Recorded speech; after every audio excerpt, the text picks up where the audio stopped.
Hola, buenas tardes. El profe Mariano nuevamente desde la sala de computación.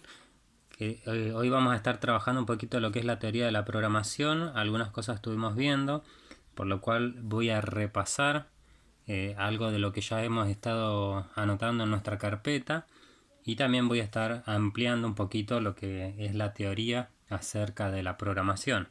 Entonces, en primer lugar, vamos a hablar de la programación informática, que es el proceso de diseñar, codificar, depurar y mantener el código fuente de los programas computacionales. Esto creo que ya lo habíamos dicho. El código fuente es escrito en un lenguaje de programación. El propósito de la programación es crear programas que exhiban un comportamiento deseado.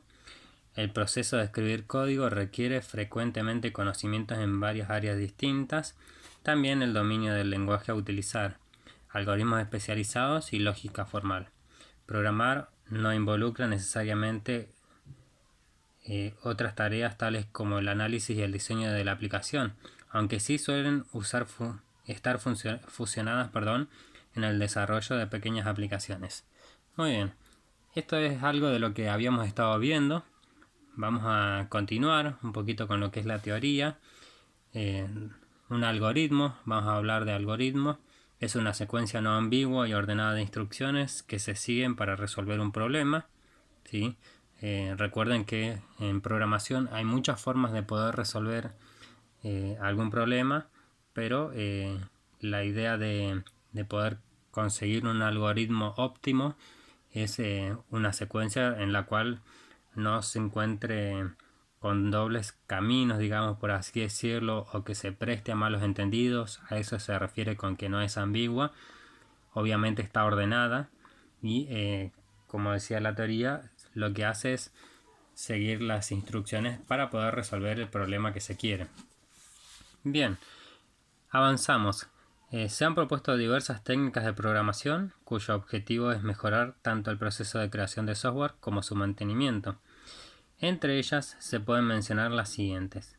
La programación modular, ¿sí? Este es el primer inciso que van a notar. Programación modular consiste en dividir un programa en módulos con el fin de hacer más legible, ¿sí? Eh, en este tipo de programación lo que se puede hacer es separar como acciones, digamos, que van a desempeñar, por ejemplo, un módulo que controle la base de datos, otro que interactúe con el usuario, también otro que realice procesos programados en el tiempo, digamos, como tareas ya definidas, etcétera.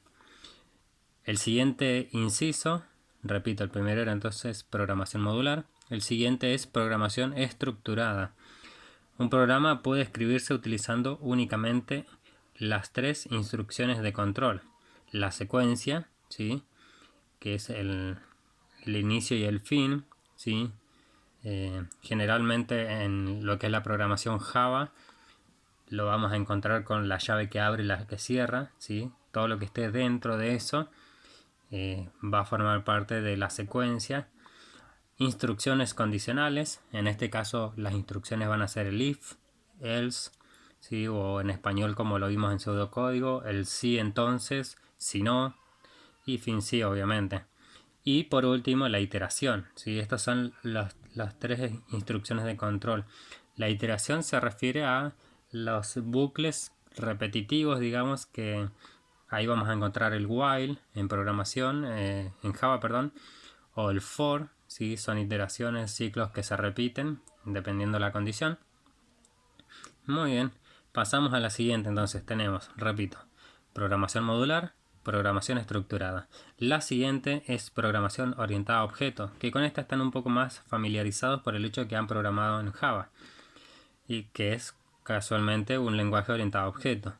Entonces esta está basada en varias técnicas. Una es la herencia. ¿Qué significa esto? Que va a trabajar por jerarquías. O sea, va a haber una clase madre que va a heredar sus métodos a sus hijas, ¿sí? Es lo mismo que pasaría con una familia, digamos, cuando nace un bebé. Eh, Vamos a suponer que recibe el mismo color de ojo, el color de pelo, la piel, etcétera, así A eso se refiere. O sea, nosotros desde nuestras clases vamos a heredar métodos, por ejemplo, como es el caso de la clase string, ¿sí? Que siempre la utilizamos como un tipo de dato, pero en realidad es una clase. Y con esta se puede hacer muchas cosas que lo vamos a ir viendo a medida que van avanzando en programación. La siguiente técnica es cohesión. La cohesión hace referencia a la forma en que agrupamos módulos o subrutinas en una unidad mayor, ¿sí? Quiere decir que es la forma de agrupar las actividades, digamos, para que puedan desarrollar una problemática mayor, ¿sí? Por ejemplo, si lo quisiéramos trasladar a un ejemplo un poco más práctico, podríamos preguntar cómo podemos hacer para detener la contaminación ambiental. Entonces, primeramente podríamos pensar que lo que hay que hacer es disminuir las fábricas, quitar los autos, no sé, vigilar la contaminación de los ríos, etcétera, ¿no es cierto? Pero si quiero hablar, por ejemplo, de los autos, podría decir que al auto lo podría llegar a convertir en eléctrico o reemplazarlo por una bicicleta, ¿sí? Entonces fíjense cómo voy de a poquito desglosando el problema mayor en módulos más pequeños, ¿sí? Para poder resolver el problema más grande, digamos. Bien, la siguiente técnica, repito, herencia y cohesión, las dos primeras. La tercera es abstracción, ¿sí? Esta es la forma de aislar un elemento del contexto. Eso quiere decir que es una técnica que, bueno, debemos desarrollar bastante para lo que es la programación, porque nos ayuda a entender un tema de forma más abstracta, por así decirlo, como bien lo dice la palabra, pero con una mirada diferente, ¿no es cierto? No solamente estancarnos en cómo se podría hacer, sino que aislar eso, ¿sí? Como en el ejemplo que mencionaba acerca de la contaminación, ir aislando, digamos, hasta encontrar una pequeña problemática que también colabore a la problemática mayor. Bien, avanzamos. La siguiente técnica, polimorfismo, ¿sí? Esta es la propiedad de enviar mensajes a objetos diferentes. Esto lo hemos trabajado sobre todo cuando hacíamos matrices o array list de objetos que podíamos enviar información entre los objetos a través de los métodos set y get. ¿Sí? Esto es importante recordar. Eso básicamente es el polimorfismo. La siguiente técnica es acoplamiento, que es la técnica de compartir información, ¿sí? Y en esto va a depender mucho de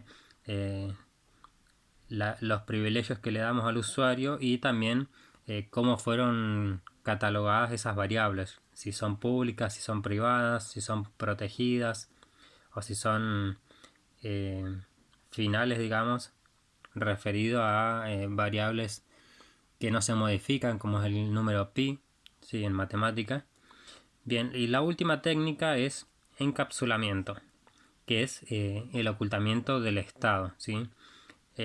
Casualmente lo que venía hablando es acerca de no poner todo visible o público, como lo haríamos en Java, sino que también ir guardando algunas cosas en estado privado para que solamente pueda ser utilizado el método, pero sin saber qué es lo que tiene dentro.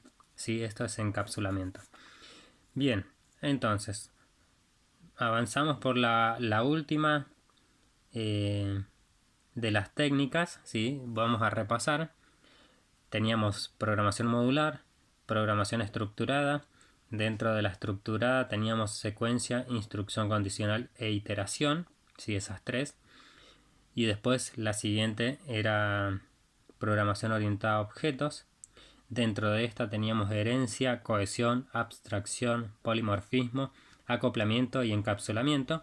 Y la última es la programación por capas. Esta es una arquitectura cliente-servidor. El objetivo principal es separar en capas. Entonces acá la vamos a dividir en tres. La capa de presentación, que es la que ve el usuario. la capa de negocio, donde residen los programas que se ejecutan, y la capa de datos, que allí se encuentran los datos, o sea, básicamente la base de datos en sí.